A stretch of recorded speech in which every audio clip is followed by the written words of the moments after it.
Hello everyone. As you can see, there is a box in front of me. But what if I told you that you can't open this box or even ask me about what's inside it? But let me give you a small hint. It contains something no one could live without. Oh my god, something no one could live without. It's probably my phone. Or wait, what's the purpose of my phone without a Wi-Fi? It's definitely a Wi-Fi. Or even money, right? But let's forget about the box for a second. Have you ever thought of the reason why Adam chose to eat from the only tree that God banned him from? Well, had all heaven and all the other trees available for him? Or when you're on a diet and then the doctor tells you you shouldn't eat anything that contains carbs or sugar, but then you end up wanting to eat all the sweet things in life. Why do you think this happens? Is it because all of us are stubborn? If you think that's the reason, then you're wrong. But after a few minutes, you will know the reason why behind our attraction to the forbidden or the unavailable. So first of all, it has to do with curiosity. Since we were little kids, we wanted to explore the world because it was so ambiguous to us. And it's a normal instinct of how we humans grow, grow, and mature. And as we grow up and become adults, which is the stage of freedom, and as everybody knows that adults are the masters of their own decisions. So them being told not to do something feels like their freedom is being controlled by others, which triggers the adrenaline in their brains, which is a hormone that is released when we are stressed, that could raise the heart rate and make us feel good. So when the adrenaline gets higher, it motivates us to react oppositely. So basically, when we disobey a certain rule, it satisfies us and releases dopamine, which is the pleasure chemical in the brain.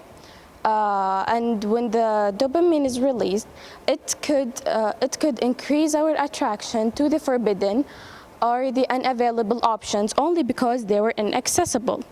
And did you forget about the box? I'm sure all of you right now want to jump on the stage just to see what's inside it, right? But relax, I won't open it until I finish my speech.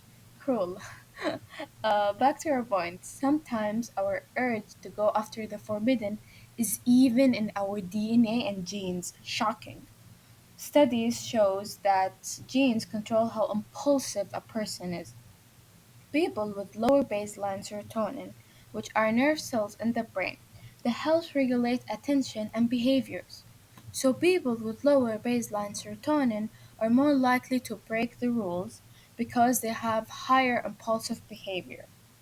And finally, to conclude, now we understood why most kids could refuse to listen to their parents' orders, or how adults could get attracted so easily to the inaccessible or the forbidden.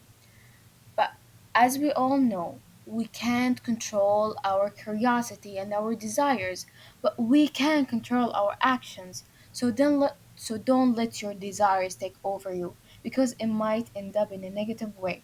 And as Mark Twain once wrote, Adam was but human. He did not want the apple for the apple's sake. He wanted it only because it was forbidden. Yes, this is the moment that were waiting for. Believe me or not, I'm a nice person, but I just had to manipulate you by triggering your curiosity a little bit just to deliver my point. And thank you.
And finally, to conclude, now you understood why most kids could refuse to listen to their parents' orders, for example, or how adults could get attracted so easily to the inaccessible or the forbidden. And as we all know that we can't control our curiosity or our desires, but we could control our actions. So don't let your desires take over you, because it might end up in a negative way. As Mark Twain once wrote, Adam was but human. He did not want the apple for the apple's sake. He wanted it only because it was forbidden. And you're probably thinking, oh my god, finally she finished her long speech. Now we gotta see what's inside this box. So, yeah. Believe me or not, I'm a nice person, but I just kinda had to manipulate you by triggering your curiosity just to deliver my point.